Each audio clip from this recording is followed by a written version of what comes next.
Hey everyone, this is going to be my first guide video for the Bazaar. I'm going to be focusing on the Vanessa single weapon build, which is pretty common and I think also pretty powerful. And it seems like a simple build, but we'll be trying to just delve into the nuances a little bit, maybe a little bit too much, and hopefully people find it helpful. Firstly, it's worth examining why we even bother with a single weapon build. You would imagine that if one weapon is good, multiple weapons might be better. The main reasoning, basically these three items: Crow's Nest, which is going to give crit for all your weapons, and if you have a single weapon, it gives lifesteal. So that's obviously a payoff. Sniper Rifle, which is not always going to be your weapon, but is the weapon that is most pushing you towards a single weapon build, says that if it's a single weapon, it either gets 3 times, 5 times, or 10 times damage based on its upgrade tier. That's silver, gold, and diamond. And then the most pressing reason, the most powerful item that we're going to be, try to utilizing and sort of abusing is the silencer, which grants cooldown reduction, CDR, to your weapon if you have a single weapon. It also grants damage. It will grant the damage no matter what, but it grants the CDR if you have a single weapon, and that's really what we're going to be focusing on. So in the meta, how is single weapon faring right now? And this is in April 2025.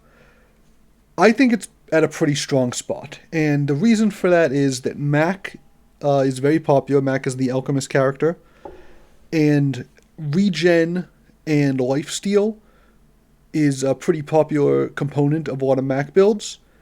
If you can get these single weapon builds that focus on one-shotting, you completely negate a lot of the strengths of those builds that can overwhelm you with their regen, because you just kill them before the regen gets to do anything. There's not a lot of shielding right now because poison from Mac is so strong that shielding has been a little bit weaker, which means that one-shotting is easier. The high HP Pygmalion builds are not very common right now. Pig sort of got a new item set that focuses more on freezing. Freezing is its own type of issue, as we'll note in a second. But you don't see as many 50,000 HP pigs that mean the single weapon with no real stacking isn't as powerful sometimes. You can still beat those builds if you have a strong enough weapon. But, single weapon is sometimes really good at doing, say, 5,000 damage, and it's really good against opponents who have 5,000 HP, not nearly as good at opponents with 10,000 HP. And finally, the freeze bugs make Radiant Enchant, the one that prevents it from getting destroyed, frozen, or slowed, way more valuable right now, because there's so much freeze, there's ability to freeze the entire board, and it's there's sometimes where if you don't have a Radiant Enchant, you just don't get to play because their bugs will come out a little bit faster. There's also some freezing from the potions from Mac. There's slow from Mac, and like we said, Pig also has a lot of freeze. So Radiant Enchant is an all-time high. So that's just something to consider as you're going forward when you're getting to choose your enchants. Unfortunately, you don't get to choose enchants too often, but when you do get to make the choice, that is something to consider. So looking at a few example builds, you kind of get an idea, the basic idea of what the single weapon build is all about. You see in this one, the main components are a single weapon and a few different choices. Right? We have a sniper rifle, we have the Langxian, and we have the Cutlass. I'm sure I'm not pronouncing that right. I might be getting Cutlass correct. And then obviously silencer. Sometimes multiple silencers. Silencers are great. Abuse silencer. And that's pretty common throughout these builds. The enchantments vary. The support items, you see we have star shots, we have captain wheel, we have a sexton here. We even have a lighter just for good measure, it looks like. Those can all vary, and we'll see that even the other elements of the build can vary a little bit. But the sort of archetypical version of this build is going to be Crow's Nest, support item like star shot, weapon. There's a bunch of different options we'll explore, and then silencer, and then you're just sort of filling in the extra slots. Usually that's going to be 8 slots, and then you'll have 2 more sort of flex slots that are either more support or disruption. So you can see like Captain's Wheel is more support for the weapon. We actually don't have any disruption examples here. We'll get to that a little bit later. And then I wanted to take a look at sort of like less conventional builds that are still sort of the single weapon archetype, and often that you sort of pivot towards as the game progresses. A lot of times you'll start off with sort of the crow's nest in there and, the support items, and then sometimes as the game progresses, your weapon becomes strong enough that you mostly need disruptive elements to help, make sure you're getting the shot of the weapon off. The crow's nest becomes less necessary because the lifesteal isn't as important because you're one-shotting people. And some of the weapons are a little bit different, right? So we have a version with a shiny powder keg. Powder keg can be a great example. It doesn't sort of seem like that type of, single weapon, but it, is a one-shotting build. And we, have to pair it with some burn to make it go off. So that's sort of what we have here. Secondly, we have this, pretty standard, Lang build, but instead of a crow's nest, we're having an iceberg because we're going for the one shot. We have the shield enchant. We're thinking, we probably don't need shield and healing, but the disruptive iceberg might help us get our attacks off. And then finally, we have this really strange build that's sort of the Flamethrower build using the figurehead to buff the damage. It has 2 icicles to try to slow the opponent down, and then has a wanted poster. That provides crit chance, but it's probably just a flex on our opponents there. So, as we started talking about, the elements of this board are generally going to be, and I want to stress that Crow's Nest isn't always going to be part of this. You can often start with Crow's Nest and flex off of it. But the elements of the board, let's just talk in broad strokes, are going to be Crow's Nest. That's where you get your lifesteal, that's where you get the crit chance. Lifesteal is very, very good in the mid-game. There's going to be a lot of opponents that literally just can't outdamage your lifesteal. And you'll just win going a very conventional, throw a weapon next to your silencer and a crow's nest, and your opponent just has no chance in that fight. Secondly, we usually have like a flex slot. It can either be an additional support item or a disruptive item. Dock lines is super common here. Chimera is really common. And then, I had some other examples like Icicle, Tripline. I tend to go, all those different things, just based on whatever you see, what's most upgraded, what you see enchanted. Secondly, we have what I'm calling adjacent support. Because, a weapon only has 2 slots next to it that count as adjacent, right? And those are going to be at a premium. So items like Rowboat, Swashbuckle, and Start Shot all sort of strictly need to be adjacent for them to work. Sexton actually it provides crit to adjacent, but the ability triggers overall, so that's sort of a little more flexible. But this is basically the slot where we're trying to enhance the weapon, either give it more damage or make it fire faster. Those are basically the 2 components of these support items that we're looking for. Finally, the weapon, we need exactly 1. We don't need 2, obviously, and 0 won't cut it either. So, tons of options here. I'm going to literally have a slide for most of them, I think. But, we have Langxian, we have Sniper Rifle, we have the Cutlass, we have the Flagship. Those are all great options. And you can put almost anything here. Things with multipliers are good, whatever. And then finally, Silencer. This is sort of the least flexible thing. This is the reason to play this build in most cases. I have played this build without ever finding a Silencer. And I was, I think it's on video, you can see I'm quite distressed the whole time. But Silencer is just incredibly strong. Getting that much CDR on such small item, like a 1-slot item, is incredibly powerful. And that's really what makes this whole build tick. So the Silencer is something that, I'm always willing to dedicate, almost always willing to dedicate a slot to. And note that it doesn't necessarily need to be adjacent, but it often is. That it's often taking one of those 2 adjacency slots. And I think it's just generally pretty broken. So that's sort of the final component. So, when I was doing like my Magic videos, I always like to talk to, how do we get into certain decks? How do we get into this sort of build? And a lot of times what's either going to happen is I'm going to get an early Langxian, which is, the spear-looking thing on screen right now, that grows, it gains damage every time you win a fight.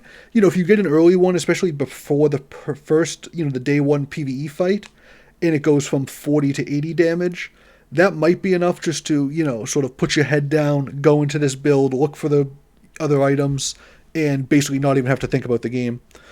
The second thing is if I find it, if you do an enchanted item start and get a really good weapon, this can even be like an obsidian version of like a lighter or something along those lines, or like a catfish or something goofy like that. Those all count as weapons, obviously, and that can be something where I'm just going to lean into this build because I'm just going to, utilize the very strong weapon I've been given. The other example of this, I think that's great, is Toxic Fang. You can get from the Viper on day 1, or the Fiery Cutlass you get on day 3 from the, I think it's called the Tempest Flame Dancer. And if you get, one of these early weapons, we can go into this type of build, just to utilize, the game's all about utilizing the things you're shown, right? Like, not necessarily forcing anything, so just sort of, adapting to the flow of the game. And one of the ways to do that is to just, try to maximize the value of the really good items that you've been given. And the other common thing I see is, you start off, Vanessa, a lot of times early game, you're just putting a bunch of, items on the board. You're not really looking for the synergies because you just haven't had time to build them up. The synergies early game on the unupgraded stuff aren't super powerful. So a lot of times you're just throwing a bunch of weapons on the board. A lot of times Shock Claws right now is pretty powerful early on. So I've been going a lot of like Shock Claw builds. I'll go wide. And then eventually, you get upgrades, you get enchantments on a certain weapon, and you start finding the support items, and you sort of transition. You say, okay, I'm going to go from my, 4-weapon build to putting, focusing on my stronger weapon and the support items. And that eventually overtakes the multiple weapon build in terms of strength, because it's, it gives you some more, lower cooldown. It gives you the life steal, which ends up being really important. Sometimes a lot of those sort of multi-weapon builds just have no sustain, and that becomes sort of their downfall. So that's another way I sort of end up getting into this build. So just the individual items we want to talk about. Crow's Nest. This is sort of the, I don't want to say flagship item, because flagship is a different item, but this is the like banner headline item of this build a lot of the time when people think about it. I think the real headliner is going to be Silencer, we'll talk about later. Crow's Nest provides crit and lifesteal, and it provides a ton of crit. I think it goes all the way up to, I think it's 20, 40, 60, 80.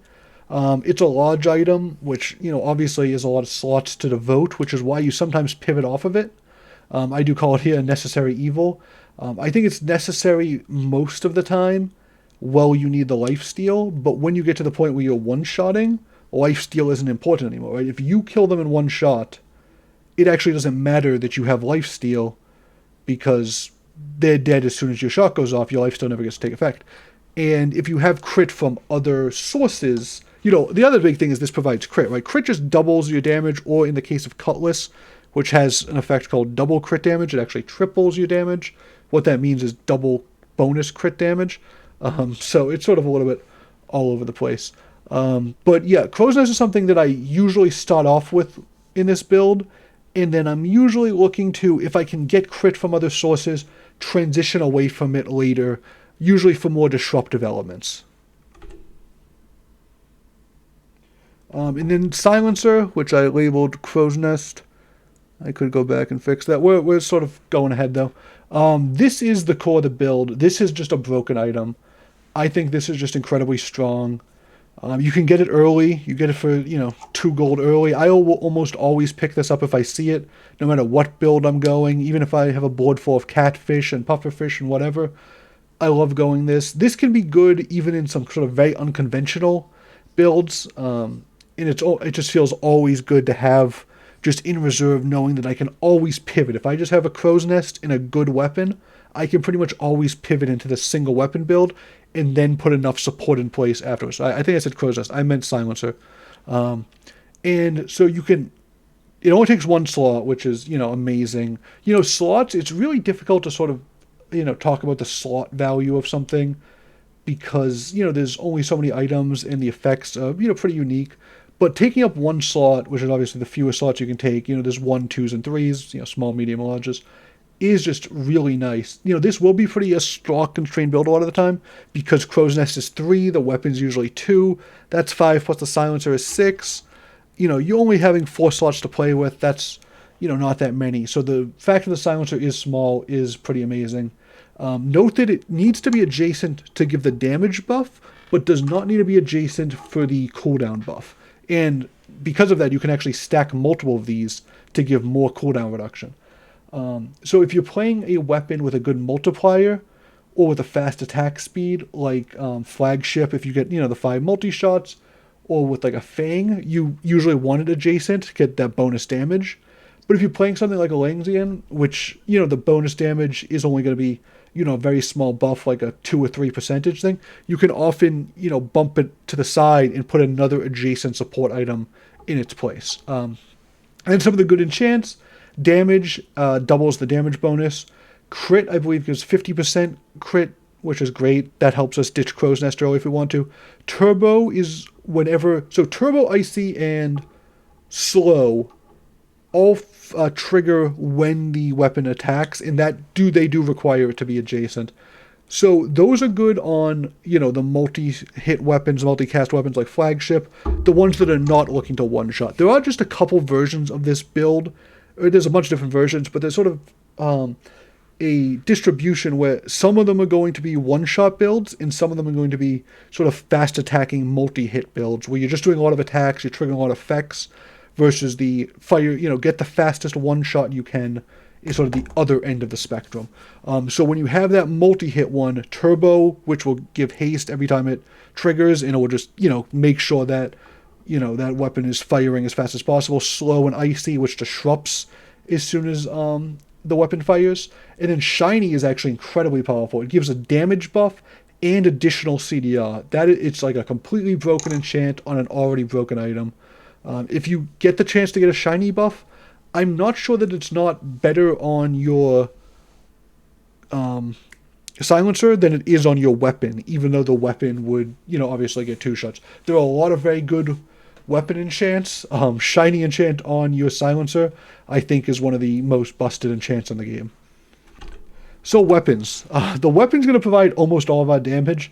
Occasionally you'll have a support item that's like doing some poisoning or burn or something goofy, but because we can't put other weapons in because of the limitations of silencer and Crow's Nest, this is going to be most all of our damage. With lifesteal, it's also providing a lot of our survivability. We're not going to have a lot of room for like shielding and healing for the most part. It's hard to fit both of those things in, or either of those things in. Like we said, the 2 types of weapons are usually going to be very fast or super high damage. Like a sniper rifle that's buffed up will be, hitting for like, say, 3,000 damage on a crit. Or like you have a Cutlass with maybe 200 damage, but it's attacking very quickly and multi-hitting.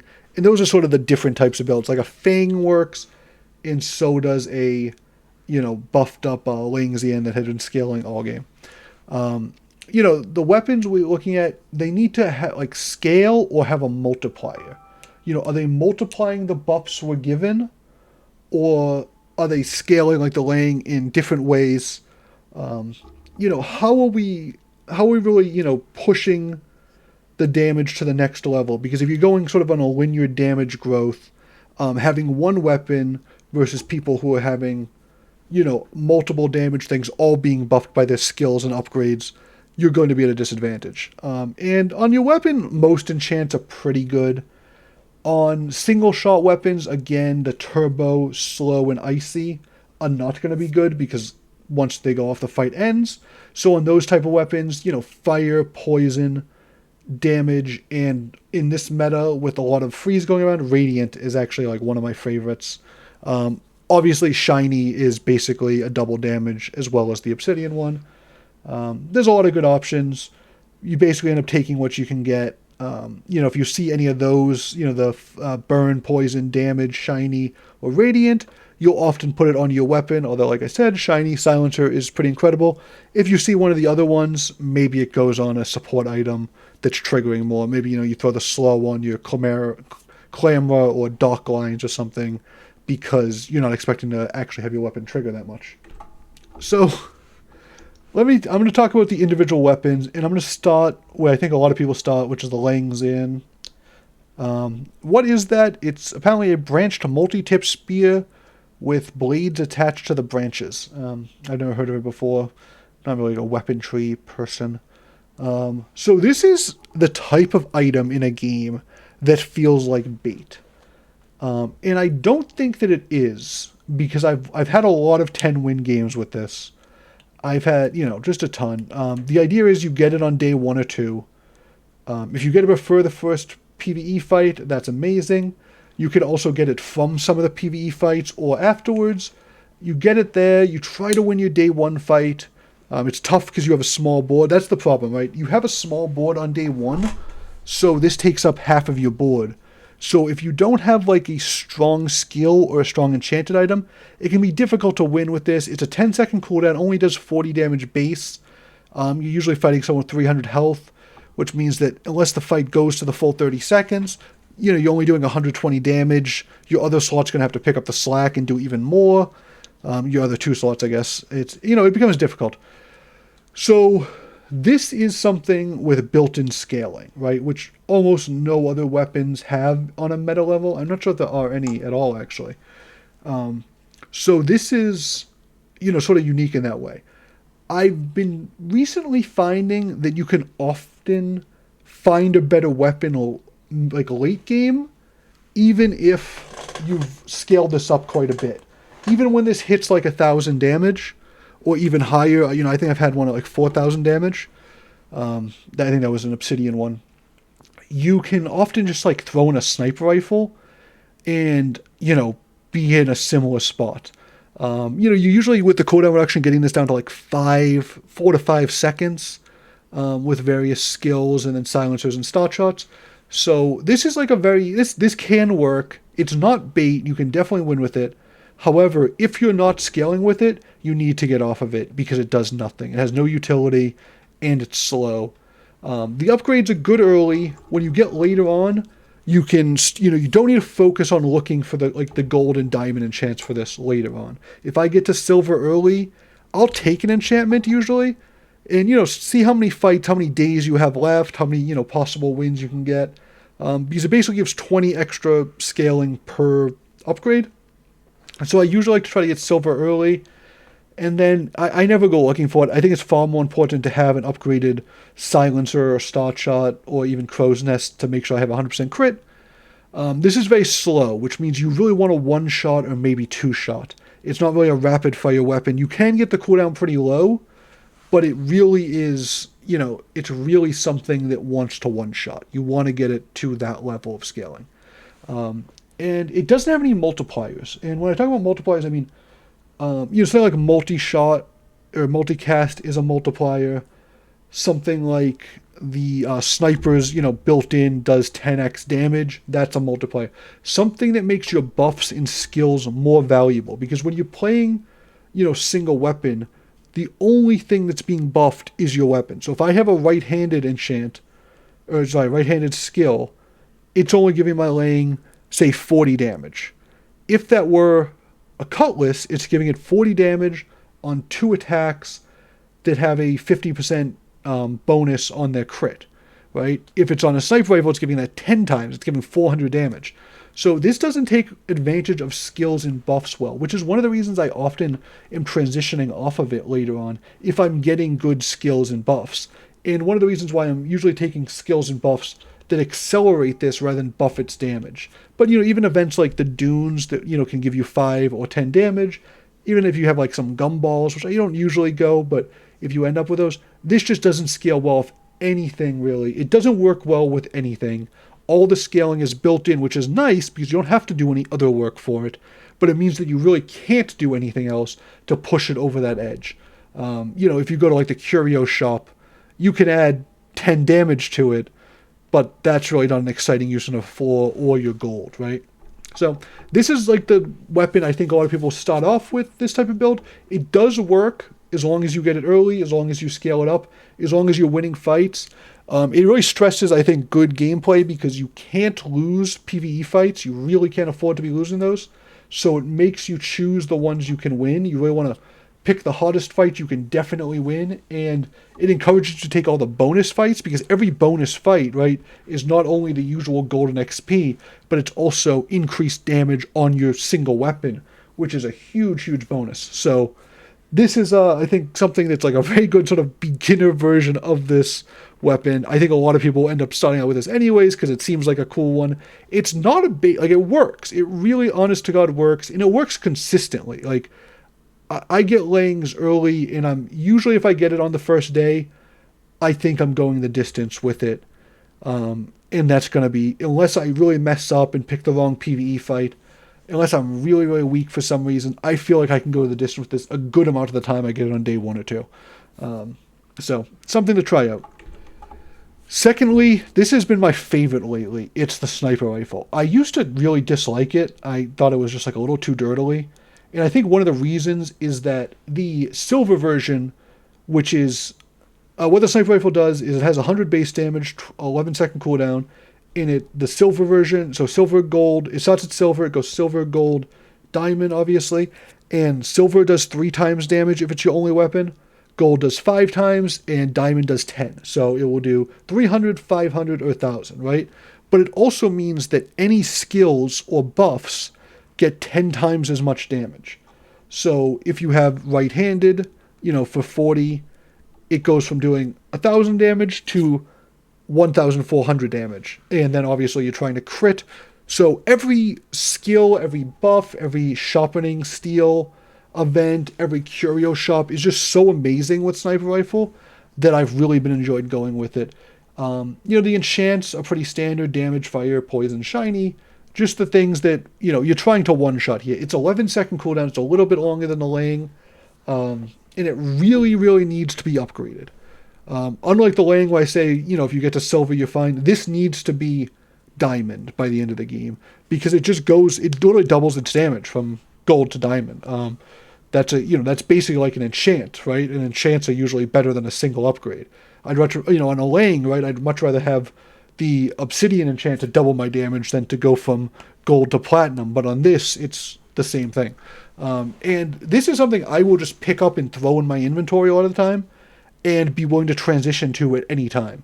Like if you find a gold one of these and you have like an upgrade coming up at level 13, if you have this and a silencer, all of a sudden that's a build. This is such like a compact, it needs nothing else to flourish really, other than a silencer and to be your single weapon and to be upgraded. So I've been loving this. I think this is a great version, especially in this particular meta where one-shotting is so good, because this in the Lang, I'd say, are probably the 2 most one-shot focused versions of this.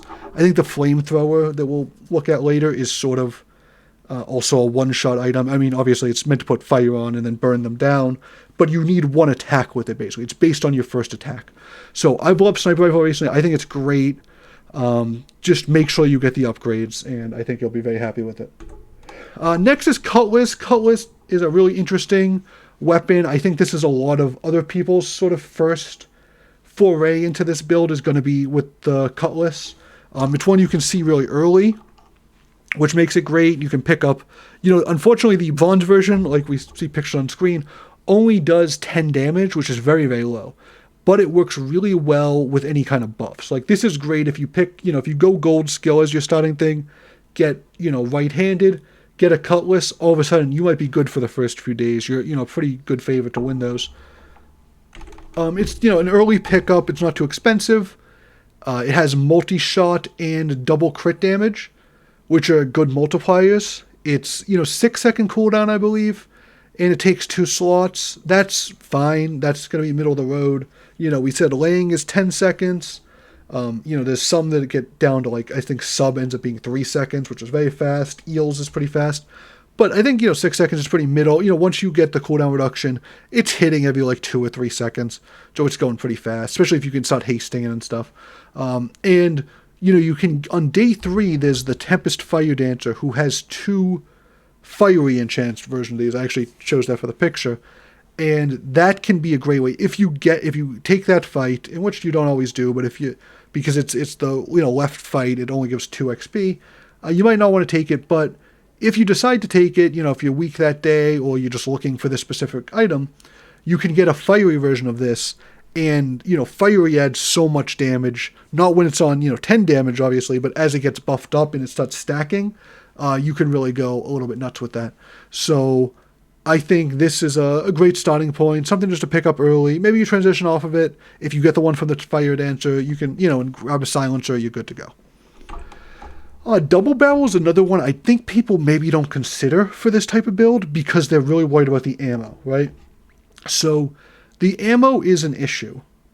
The ammo requires you to either solve it with an additional slot. You can even put like an upgraded cannonball, because the thing about ammo is you don't actually need infinity ammo. You need some number of ammo to beat your opponent. Now early on, this does 20 damage times 2 and has 2 ammo. So that won't even kill your first day opponent. It will just run out of ammo, right? When you get it upgraded, it's 40. So the first upgrade in this is very, very good. It goes from 20 to 40. And then with the limited ammo, it can really start doing something. But you can get like a powder flask. You can get a cannonball.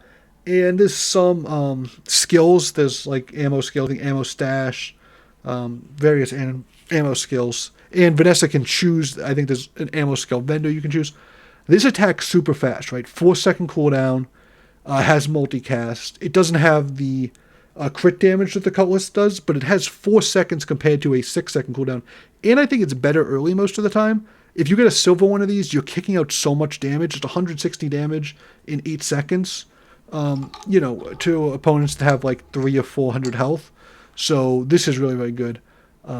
It needs a little bit of ammo, but you don't need infinity ammo. If you have this with say like 5 ammo, and it's buffed up, with a single weapon build, you've been buffing it up throughout the game, you have support items, it's usually going to kill them after 5 shots. And if you haven't killed them after 5 shots, it's usually not like you're going to kill them after 6 or 7 shots. It's just that you're not winning that fight. So the ammo is an issue that needs to be addressed, but it's not an insurmountable one. And I think a lot of people get sort of scared off of this double barrel, which is genuinely very, very strong, because they're so worried about running out of ammo. But, we're talking about builds a lot of times that are trying to like one-shot people. This is usually not the one-shot version of the build. But, at some point, the point is to kill them fast. Eventually, if you're not killing them fast, you're going to lose. Like, you do have sustain, but if your opponent's stacking poison on you, or they're shielding too much, or whatever they're doing, eventually you're going to lose the long fight unless you have a lot of scaling as well. So, you really just need to focus on like, how fast can I get this to kill somebody, and how much ammo do I need to fire that many shots. Flagship's a really fun one, I think. One that I think a lot of people like go for this build because of it. One of the things about Flagship, so Flagship is a large item, and it does, I think it starts at 50 damage, it goes 50, 75, 100, so decent damage, I think 7-second cooldown. Usually you find in the mid game because it starts at silver, and it can get up to 5 times multi-shot. I keep calling stuff, or is it multicast? And I keep calling it multi-shot. I definitely do it one way or the other. So it gets +1 if you have a property, a tool, an ammo item, and a friend. So it's sort of, a lot of the different spectrum. Because if you go Flagship is a not Flagship, this is Flagship. If you go Crow's Nest, that's a property. That's usually the property you're going to have. You can sneak in, like most support items are going to be tools, like Star Shot, Sextant, those are tools. The ammo item can be a little trickier because you need a non-weapon one. Dive weights is actually really good because it's both a tool and an ammo item. Other than that, like nesting doll is what you're looking at. There's a couple other things, but it's, sort of hard to find. There's some potions, like a freeze potion you might pick up, or a slow potion. Now with Mac in the game, you can go to the Mac vendor and get them. And then the friends, sometimes you're talking about like a jellyfish or whatever, and the poison's not super relevant a lot of the time. It's just to give it the extra cast. Now, because most of the properties, including Crow's Nest, are 3 slots, and this is also 3 slots, and I usually still want a silencer, right? That's 7 slots. And that is a property that's just a property, because unfortunately silencer isn't a tool, and actually it used to be a tech. I think they took that off as well. So then you have 3 remaining slots to try to put a friend, a tool, and an ammo item, which can be tough, because, it sort of rules out all the medium items unless you can get the dive weights to sort of count as both. So it puts you in a certain situation. So I think one thing to think about this build is you don't actually need 5 shots. I think 4 is actually where I land a lot of the time, because I have the silencer. I'll have something like jellyfish, which isn't optimal, but it's just there, Then Crow's Nest, Start Shot, and silencer in Flagship, obviously. And those will be my 10 slots, and I'll be shooting, it will be a 4 shot.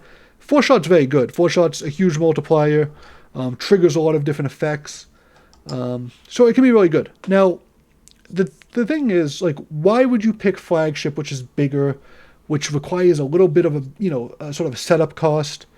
And I think one of the reasons is that it has a lot of good, useful tags, right?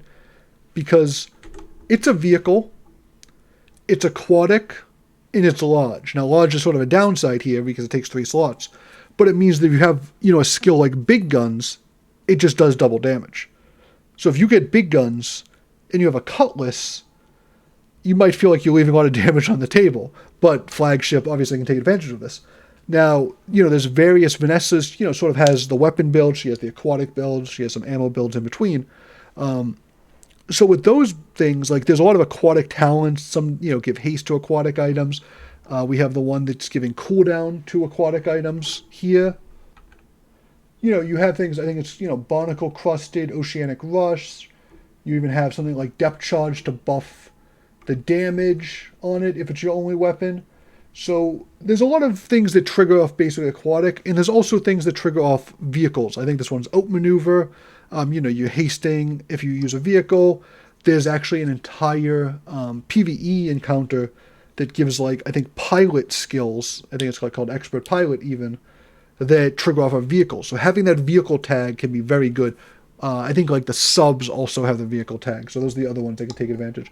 So if you have some of these, like, premium skills that are requiring, aquatic or vehicle or large, Flagship deserves another look in those situations. And speaking of subs, here are the next ones up. So we have Submersible, which is a medium item that's cooldown. It starts at 6 cooldown. It is halved to 3 if you have a large item or another vehicle. Of course, when we have Crow's Nest is a large item, so we'll be talking about a 3-second cooldown. Very, very fast. They give shield. I believe they start at silver, so you're going to find them more to the mid-game. Submarine is just 4-second cooldown flat, but it's a large item. So similar to Flagship, it takes advantage of all those same things. It's a large aquatic vehicle, just like Flagship. The Submersible is a medium aquatic vehicle, so can't use big guns, but can use the other type of things. So the thing is, when you're giving shield, these are like some of the only weapons that can take advantage of your good shield skills. But if you're getting shield, you don't always need the healing on the Flagship, because if you're fully shielded, if your shield's, blocking all the damage, obviously you don't need to heal. There are situations where if you're getting poisoned, it's good to heal up. But this means that maybe you want to transition off of Crow's Nest earlier and move towards, like, a different large item, to give the Submersible cooldown, or just some different disruptive items in the case of the Submarine. I understand those are very similar names. I hope I'm not mixing them up too often. So I've actually really, really liked Submersible lately. It just attacks super fast. 3-second cooldown is super fast, which means, a fast attack speed is its own type of multiplier in terms of taking advantage of skills. Like, having a right-handed on a 3-second cooldown attack is going to be a lot better than on the 10-second, laying, right? Or even, even the sniper rifle does have a multiplier, but, if you're not attacking quickly, you're not really taking advantage of a lot of things. And different enchants, right? Like the icy, slow, or haste enchants all trigger off when your weapon attacks. Those are great with the fast cooldown, Submersible, and even sub, whereas they wouldn't be great with the slower items that are looking to one-shot. So these are sort of part of the non-one-shot builds.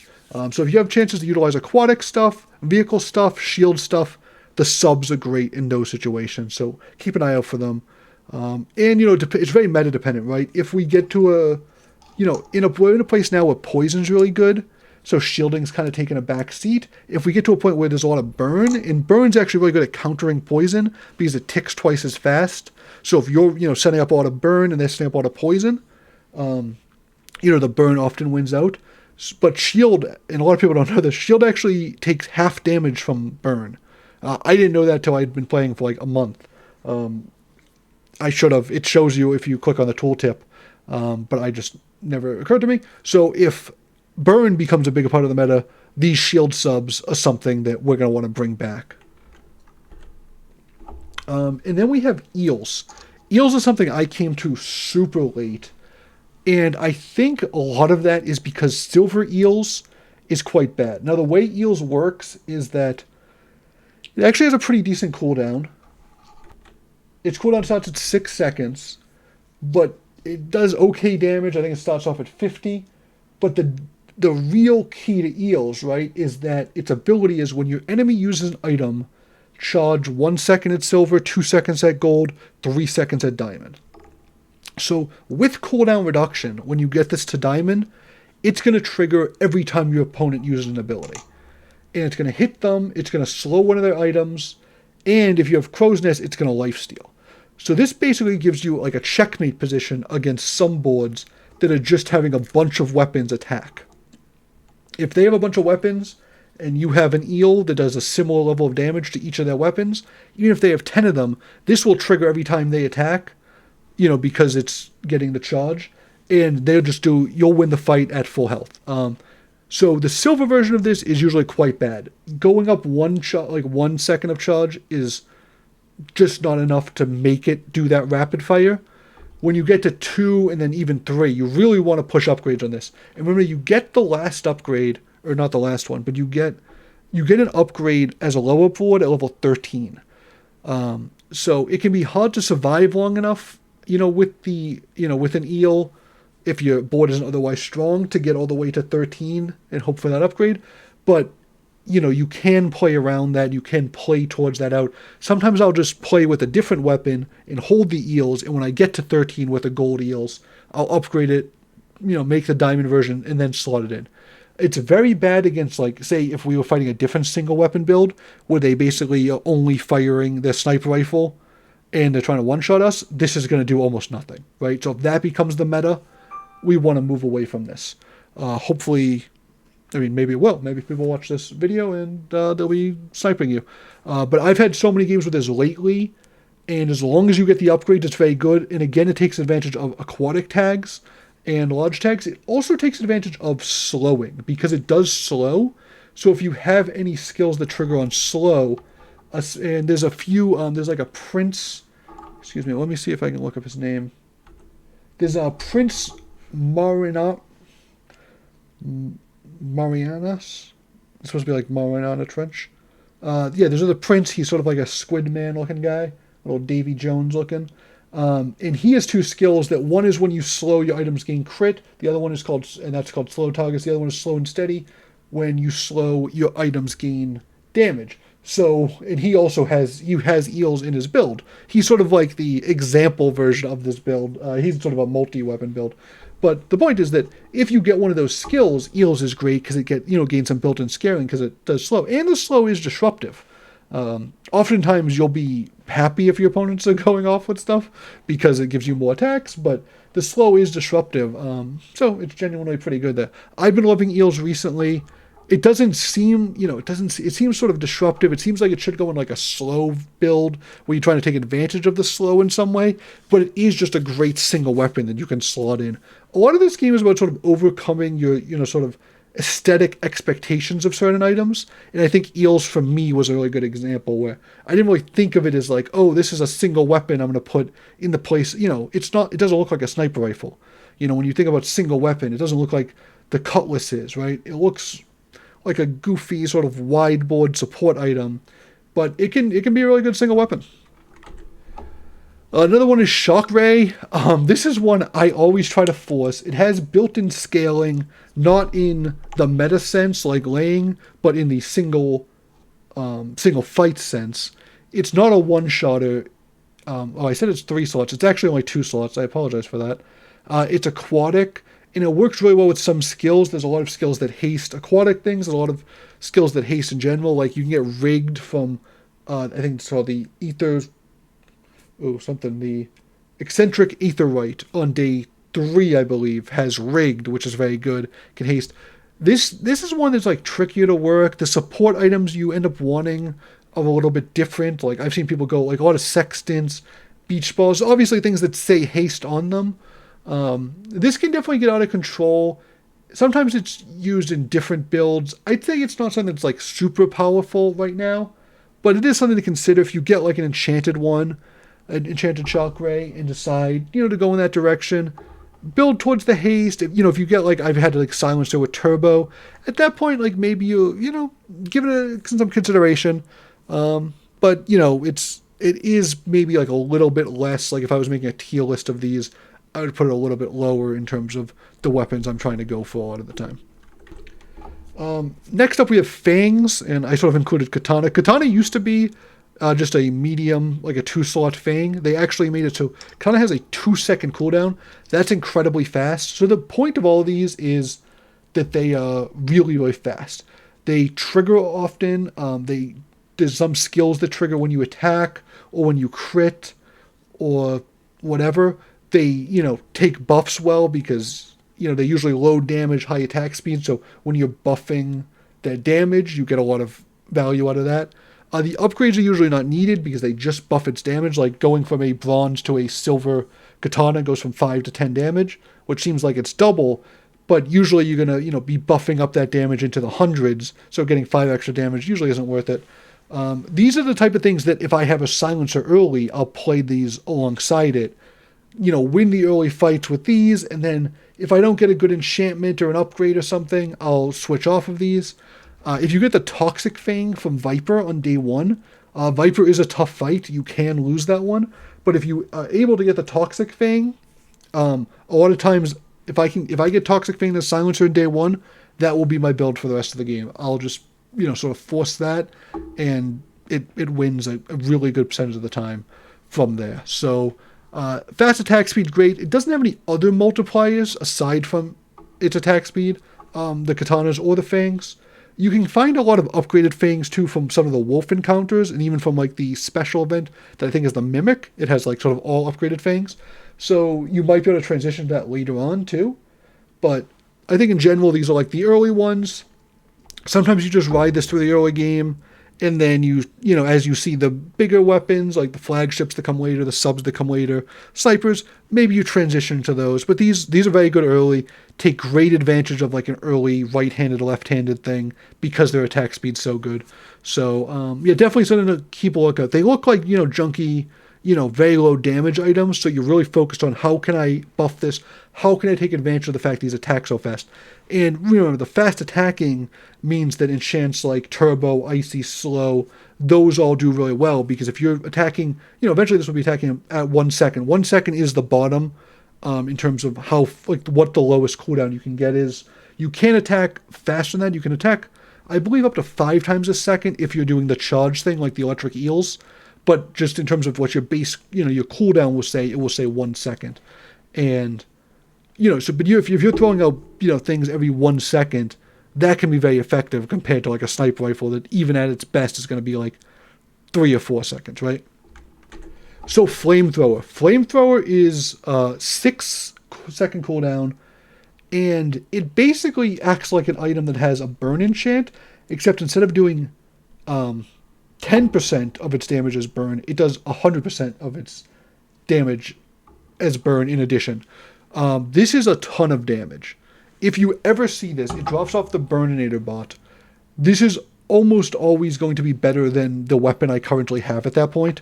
And even if I'm not going single weapon at that point, if I have a silencer, again, always hold silencers. Buy silencers, hold them. The 2 gold you spend, the 4 gold you spend, it will pay off with the flexibility it provides you. And this is incredible. I pivot into this all the time. It hits them. It's a 6-second cooldown. It hits them once, and it just burns them down. They won't die immediately, obviously, because it doesn't do that much damage. It usually is doing like a couple hundred damage, but, you hit and you crit them, you get 400 burn on them, and they die very, very quickly. And then if if they have a lot of health, you end up hitting a second time, they got 1,000 burn at that point or something, and they're just dead. One thing is that because so much of its damage is related to the burn it applies, it's not good with lifesteal because the burn isn't going to give you the lifesteal. So you often, transition off a crow's nest when you have this one because you're just not going to need value out of the lifesteal. You only get the crit, and there are other ways to get crit that don't require 3 slots. But it's great with everything else because the burn acts an incredible multiplier on your various your various skills and buffs and such. And the upgrade, so this starts at gold. The upgrade to diamonds means it does 200% of its damage as burn. Basically, like, doubling it, sort of like a sniper rifle. Actually, with the way burn works at high numbers, it's sort of like, at high numbers, I think it is basically doubling it. At lower numbers, it's even more than doubling it. But basically, yeah, the upgrade, so getting, like, this is often like your level 13 upgrade. We'll go to this one. It's incredible. I pivot into this all the time. I think it's really great. I go to the Burn to fight specifically to get this a lot of the time. So keep an eye out for that one. Next up, I want to talk about boulders. When I talk about boulders, I mean the boulder item specifically, and also powder keg. Basically, these items that do a percentage of your opponent's max health. Boulder does 100%. Powder keg does 30, 40, 50, 50 at diamond level. So the idea with powder keg is often, you get it and then you get like an obsidian enchant on it and it's doing 100%. So these are really good. These have long cooldowns. Boulder starts off at 20. The diamond upgrade makes it 16. The powder keg is 20 seconds, but it goes down by 2 seconds every time you apply burn to your opponent. So if you have, something like a lighter we see, or like a weather vane, or any kind of skills that trigger that apply even like small amounts of burn, right, are going to be enough. So the builds look very strange, right? You don't need damage scaling. You sort of want to crit, but you kind of need like a really high amount of crit because you're only doing one shot per fight. So if you have a low amount of crit, it's going to be like kind of unreliable. It's not really going to help you. Like it's not going to help, but you just can't rely on it. You can't go into the fight saying I'm going to win this 35% of the time when I crit and I'm going to lose every other time. So which is why you really need, especially on powder keg, the diamond upgrade plus an enchant that allows it to do 100% because doing 80% of the health isn't going to help. Now, these are amazing pivots, right? If I see a boulder at any point in the game, and again, if I have a silencer, I am thinking, can I go into this build? I mean, probably if I have those two components. And is this build better than what I currently have? And a lot of times the answer is yes. Like, you can go into this build, you get a boulder with a, 7-second cooldown or something, and that's your build. Or you get a powder keg that will go off in, like, in the example I give here, it will probably go off as soon as the weather vane fires, or maybe a little bit after. That's probably happening at, 5 seconds. So this is a 5-second build. My opponent will be dead in 5 seconds. Hopefully I can survive till then. Is that going to be better than what I had before? Maybe. If I didn't have a great weapon before, yeah, maybe that could be better. If I just had if I was rolling with a Cutlass, but I hadn't really scaled it, yeah, definitely. So these are really good. The only thing you want to do is reduce the cooldown. Now, the thing about these builds, it does exactly 100% of your opponent's damage. Sometimes with a silencer, it can be plus or minus a little bit. Sometimes with some buffs, it's, this one, it looks like it has 31 base. So a lot of times to supplement that, if they have like a little bit of shielding, but not a lot, something like poison, and even if they have a lot of shielding, if you have poison, it does 10% of their health. They'll die in 10 seconds. That's fine. Burn, obsidian, obviously, like an obsidian boulder will almost always kill, even if they are a pretty, big shielding, because it's going to go so fast, right? You're not going to give them time to scale that shielding. The only problem is that in metas with a lot of freezing, you often want the radiant enchants, which means it's harder to get these other enchants. Like, you can't fit 2 enchants on an item. And the powder keg, remember, either needs to, so it's going to do 50% base. It either needs to crit, almost 100% of the time, or you need the shiny or obsidian or the fiery or toxic enchants, right? In order to use it to actually kill somebody, because doing 80% of someone's health is of no value if you have no support. And if you look here, like my lighter and jellyfish and weather vane, I'm probably not going to kill my opponent in any reasonable time frame if the powder keg wasn't able to do it. So not great against shields usually. Very good pivots. If you have an upgraded silencer and you see one of these, really think about it. Like, you don't always have to go into it. Sometimes it's a trap. But anytime I see, like, I've been, seeing like enchanted powder kegs, and I'll pick those up. If I see an obsidian powder keg, like, I'm really going to pick it up and consider it. These do need upgrades because the boulder upgrade reduces the CD, and the powder keg obviously increases the damage to the point where it can one-shot. But these are really interesting items. And I think, you can see these don't look like the typical, single weapon builds we were talking about. But this really is functionally the same thing, right? This is a weapon and support items, and then, it looks like actually just all support items. We don't have any disruption here. But, the top one is entirely focused on reducing the cooldown. The bottom one as well, getting the burn to reduce the cooldown. There's a little bit of slow, because we actually have some items that help the weather vane for trigger ball. We don't need to get into specifics, but yeah, it's really the same thing. So we've been talking about the weapons, let's talk about the support items. Most of these are meant to make your item fire faster, or give more damage and crit. Those are really the two things you're looking for, right? So Start Shot is my default a lot of the time. I love Start Shot. I love to pick one up early because it helps you with the docks event.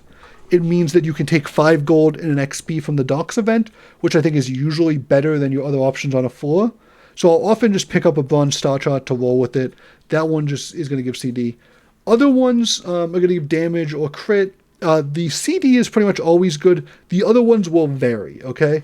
And most of these enchant pretty poorly, but their upgrades are usually pretty decent. So once you've enchanted your item, or your weapon, certain enchants will be fine on these ones. Sometimes the crit ones are okay. Sometimes the obsidian ones. But like Start Shot, a lot of the enchants like trigger it when you hit half health, and they give like very small, sort of like base number abilities that are just terrible. Some of the actives, like you could put on like a Captain's Wheel rowboat, you could put like slow and have that trigger, and that's okay. But a lot of these enchant pretty poorly, but they do upgrade well. So a lot of times, if I have like a Cutlass or a Lang or something, I'm going to put my upgrades on the support items, but then my enchants on the weapon. One enchant on it. Then you'll have to prioritize after that. Talking about the specific ones, we have Start Shot. Cooldown works with everything. Great for the dock event. That's why I just hold it anyways. Costs 4 gold early game. You get 5 back from the dock event. So it never costs you too much. The crit can either be, really good or excessive. If you have like an upgraded crow's nest that's giving, 60 or 80, then getting the extra crit from the Start Shot can be a little too much. So maybe you, hedge towards a different item. Rowboat is really, really strong. You need to have 5 different types. So it has a 9-second cooldown. But if you have 5 different types of things, it will go down to 4.5. Now, the types, it comes with aquatic and vehicle. And crow's nest is a property. That's usually 3. Weapon is your 4th. So you really need like tool or friend. Or I think even tech works. But I think when Silencer was tech, it was a little easier. But you do, having it on 9-second cooldown, I think is always going to be bad. If you have a 4.5, you can make it work. The thing about rowboat, and I think this is one of the most, not like complex, but the one you have to think about the most, is that every 4.5 seconds base, it's going to charge the adjacent items by 1, 2, or 3 seconds. So obviously the upgrades are very important. Getting it from 1 second to 3 seconds is a huge, huge difference. The second thing is you need to think about when your weapon is going to go off without this charge. If this is a 4.5 second cooldown, reducing it by 3, but your weapon goes off at 5 seconds, is going to one shot, you're only getting 0.5 seconds of value out of this, which is obviously not good. If your weapon is the boulder and it's going to go off, in 16 seconds and you get 2 casts of this, then it's very, very good. So you're going to have to look concretely at what the cooldowns of both this item end up being and what the cooldown of your, often silencer buffed weapon, and say, am I getting value out of this? Because this is providing value in sort of discrete numbers rather than like a cooldown reduction, which is just sort of, a flat lowering of the cooldown, but isn't, in increments, in like set increments when it triggers. Next up, we have Sextant. It provides crit. The haste, haste really makes your weapon go off. Like, reducing the cooldown is great, but if you're perma-hasted, it's going twice as fast. It hits really, really fast at that point. So if you can get that sort of perma-haste cycle, that's very good. Of course, this isn't good with one-shot weapons, because it only triggers, it provides the crit, but it only triggers when you're critting. So if you're just one-shotting, it doesn't do anything. Next up, Swashbuckle. Works if you have excessive crit, like if you have the inexorable skills, which have just been building up all game, and you have like an extra 80% crit, you can convert that into damage. I've noted a couple of these, all except these passive items, in that they don't have cooldowns, they don't trigger.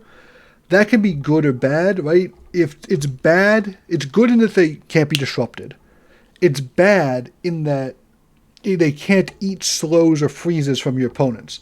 Now, recently the bugs have been freezing entire boards, so eating the slows or freezes hasn't been as useful because your whole board gets slowed or frozen. But if you're playing against an opponent that has like some disruption, but not necessarily entire boards worth, having extra active items can help absorb those like random freeze skills or random slow from a Clamera. Or Clamma, I keep adding syllables. I apologize. So yeah, Swashbuckle works really well with, if you have a buffed Crow's Nest, if you have a great skill, it can convert some of that excess crit into damage, because past 100 crit, obviously, you're usually getting nothing out of that.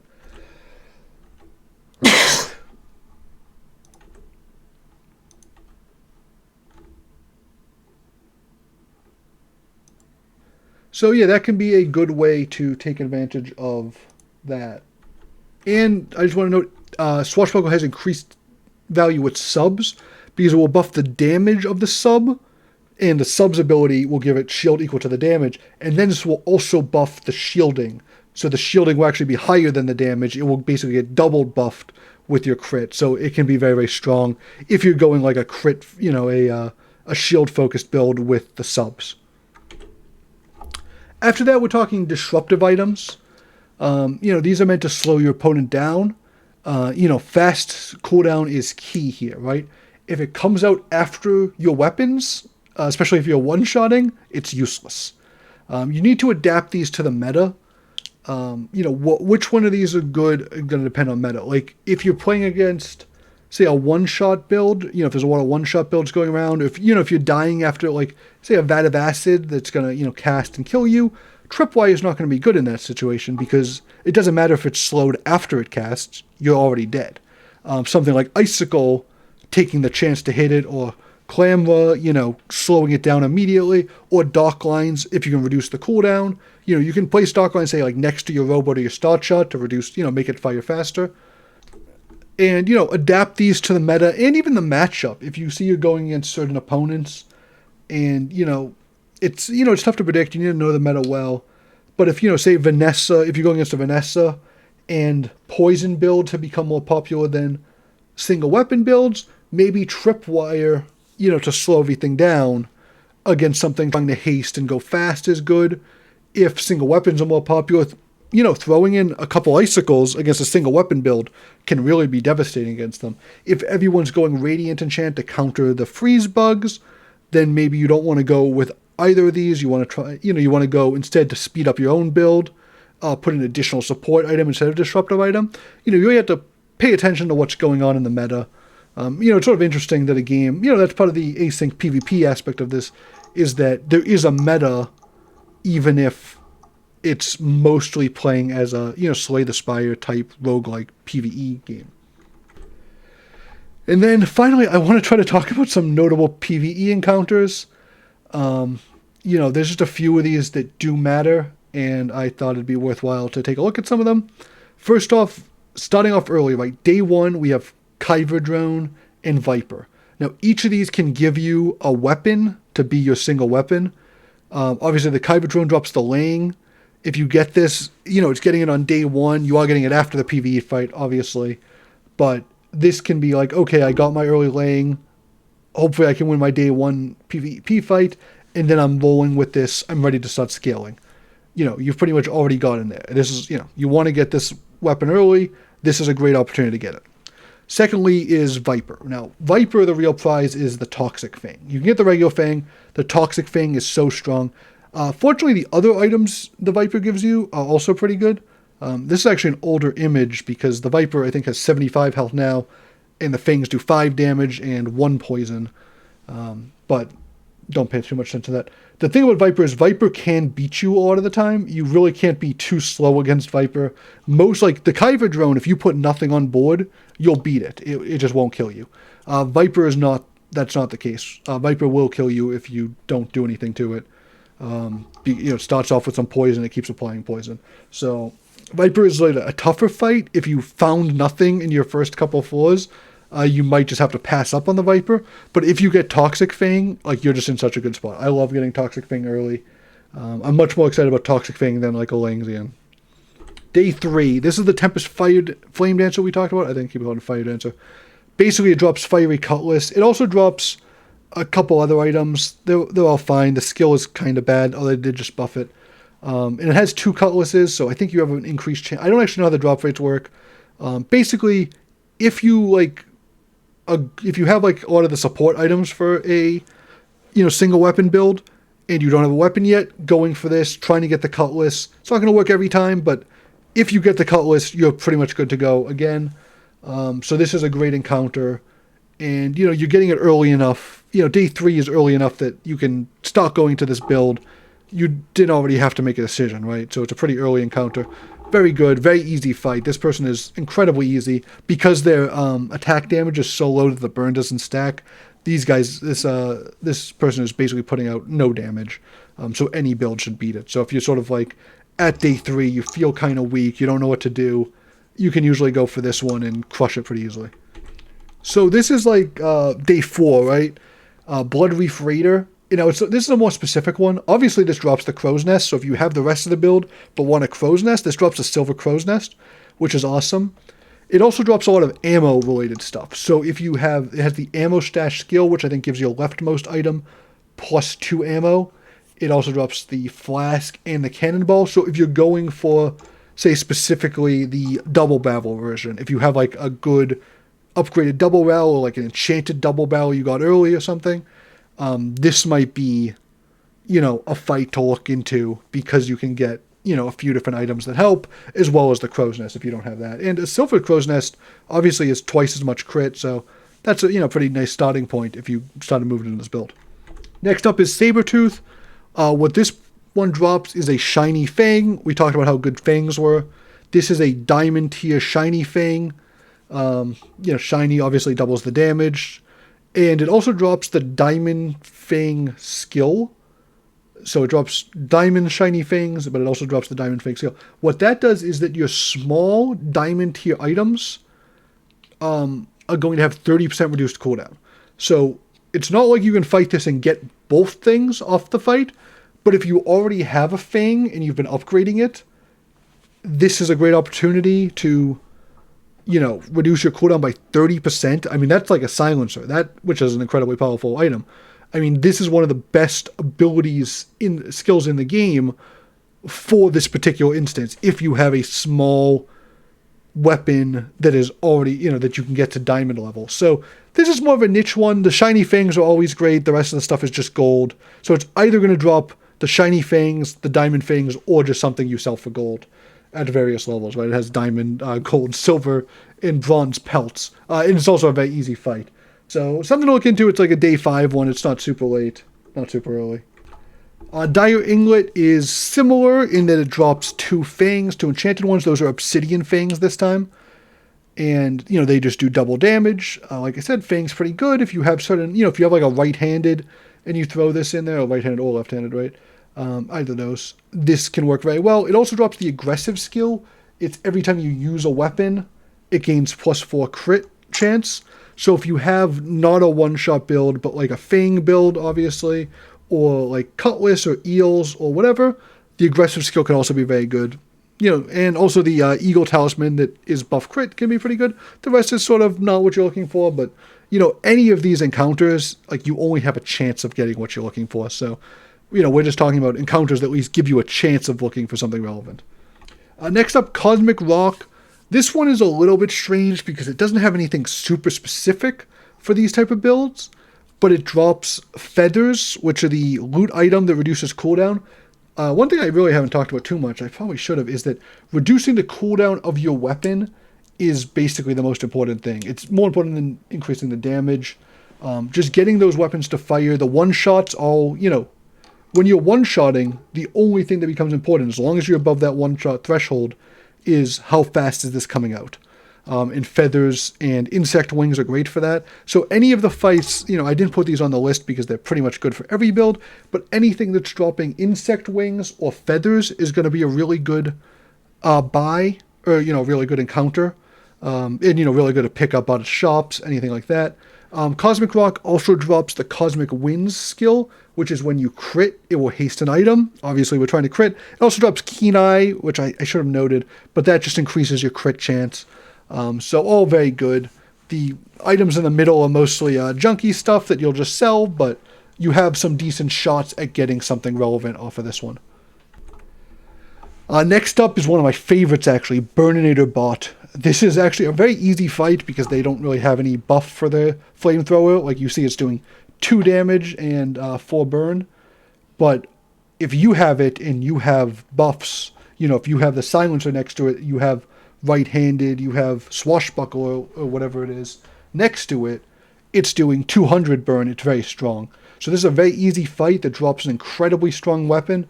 If you have the build but don't have a weapon you're happy with, this is a great thing to pivot into a lot of the time, and just go for this fight. Hope you get the drop. I feel like I get it a good percentage of the time because it only has 5 items. I guess it has no skills. I believe maybe they added a skill later on, so maybe it does have a skill now, since I've got this picture. But it's very strong. Flamethrower is incredible.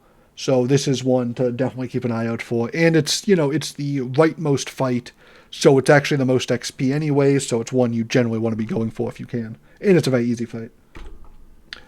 So the Car Conductor is like a very specific one, and it's mostly specific to if you have subs or if you have Flagship.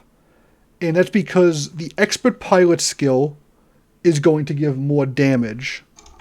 So the Expert Pilot gives 30% at gold and then 60 at diamond, if you are able to upgrade it, for your vehicle weapons, which is obviously incredible. 30% damage upgrade is nutty. And then the propane tank and the captain's wheel both can work pretty well with those type of vehicle builds, because they both, the propane tank actually is really interesting. It hastes things, and it triggers immediately, sort of like a clamor, if you have a vehicle. So it's very strong. The burn is not really something you care about. You mostly just care about it hasting your vehicles right away, because a lot of times in these fights, getting the first shot off is super important. Even if you're not one-shotting, you want to get that first shot off, because then it's going to trigger your abilities. It's going to start triggering your skills. If you have any, buffs on, if you have turbo, or if you have slow, or whatever enchants on various items, they usually start triggering when your weapon starts firing. So something that triggers at the beginning of the fight to haste your weapon is really good. The real prize, obviously, with the vehicle build is the Expert Pilot skill. But yeah, Captain's Wheel and Propane Tank are both, I think, pretty good consolations if you happen to get them. The Race Call can also be a single weapon. I didn't really talk about it because it's hard to get as Vanessa. It's, sort of a niche one. I guess it's the same as Flamethrower. It's a prize for a fight. But, you can look into that, and you'll have to build certain support items around it, obviously. So, next up is Pharaoh's Con. This is a day 8 fight. It's the middle one. So it's actually I did note, this can kill you. It's actually deceptively strong sometimes, because you will usually have it can sometimes have more damage with a sniper rifle than you will have health. So it's a slow cooldown. It usually takes, I think, not the full 11 seconds. It takes 8.5 seconds maybe, but it might sometimes one-shot you if you don't have a lot of health, if you haven't been really pushing XP. But everything it drops, or not everything, but a lot of the stuff it drops is incredible. It drops the right or left-handed skills, which are both great with sniper rifle, obviously. It drops, has a sniper rifle and it has a silencer, right? Those are the four that are just sort of straightforwardly very good. It also has an energy potion, which is a fine support item, and it's even better with like a flagship because it's an ammo item that's not a weapon. The other thing is it drops something called one shot, one kill. It's this diamond skill, and what that does is it makes your weapon do triple damage, which sounds great, but the cooldown is increased by 50%, which is not great. So sometimes it will drop it, and it will be correct to skip that one. If it's getting you over the one-shot threshold, taking you from a two-shot to a one-shot, it's very good. If you have a fast-attacking item dealing 3 times the damage, but going off slower, is usually probably worth it. If you have a sniper rifle, like this build does, that would already one-shot, this is just increasing your damage increasing your cooldown by 50%, so it's going to be a net negative. It's a really cool one to have. I usually want to pick it up, but just be aware that it can be a downside. So this is a great fight, drop some great stuff, but just, you have to do a little thinking when you get to this one, and be careful, make sure the build you go into this fight with is fast enough that you won't just die when that sniper rifle goes off. Blood Reef Captain, this is sort of like a weirdly late fight. It's day 9, right? But it drops so much stuff that's very good for this build. It basically is playing the single weapon build, but without a silencer. So it has, Crow's Nest, gold Crow's Nest, wonderful for this build. It has gold Captain's Wheel, often pretty good support item. Has a gold Flagship, great weapon a lot of the time. It also has Heavy Arsenal, which is giving, if you have 5, that's one of the skills, that's the hammer looking one. If you have 5 or fewer items, it's giving 25 damage.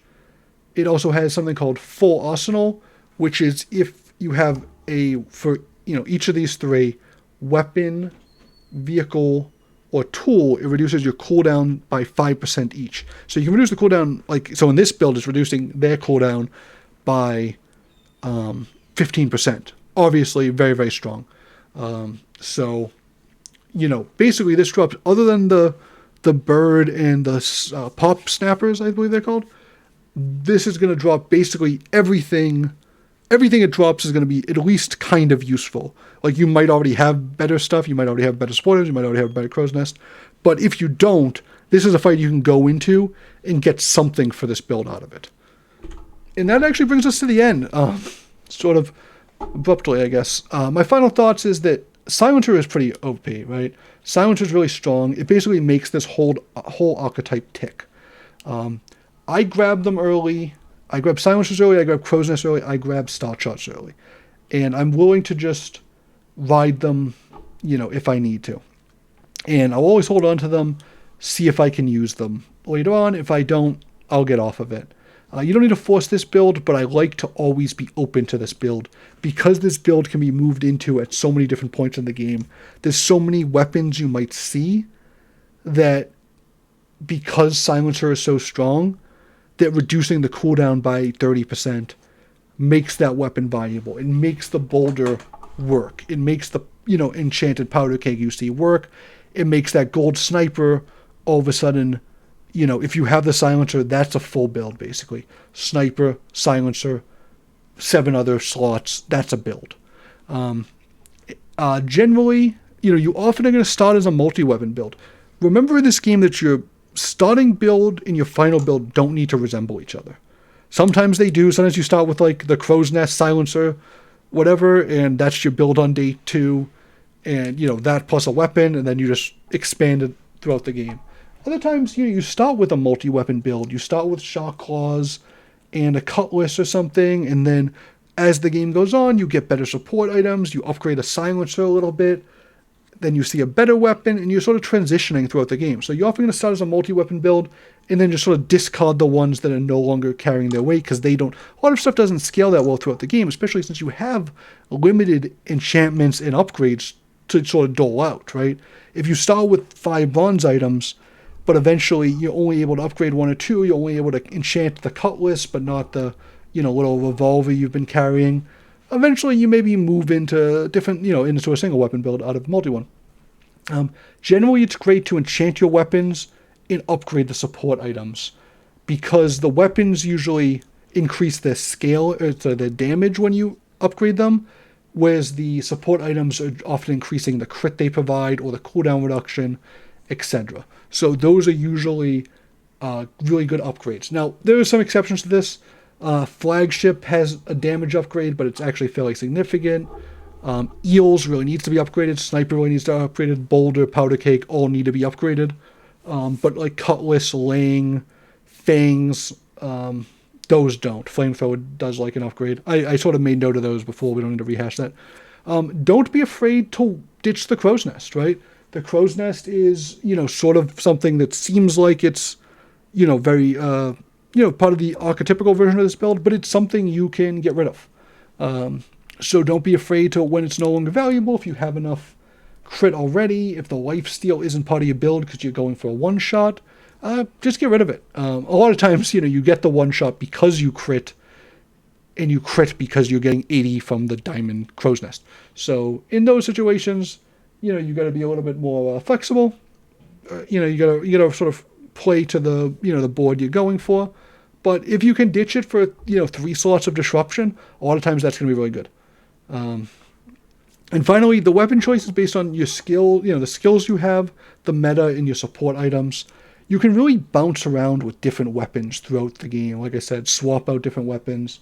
You really don't need, there's some buffs that apply to a particular weapon, but oftentimes you're just upgrading your skills or your support items, and those are going to carry over from weapon to weapon, even if you change them out.